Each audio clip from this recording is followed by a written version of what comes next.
Hai mayam, ngasisu ko kanglayen paknam namge. Paknamgi machalsing sida leire.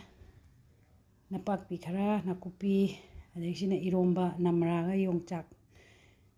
Yongchak se hana thamjalahongba aroba. Freezer da thamba yabane kaim tawde. Ade mangan se si leire. Yongchak si namra iromba se hana video lahobo kaure phutpa lora kando ina hapkatle. Kanglayen degi nakupi napakpi samaroi khara si paknam namage. Mayam subscribe tawbiyo yengbadi dum yenge subscribe ti amata tawbide support tawbiyo video nambasu yam haibenate. Ngari je mahidi yam hana haigrabani ko. Yam daba mali mahida hana pana yam haigrabani. Mapang khara yahobodo mo hapane. Paknam je tolage phajana. Kanglayen jisu ise amana pibirakpani maroi kaka jisu.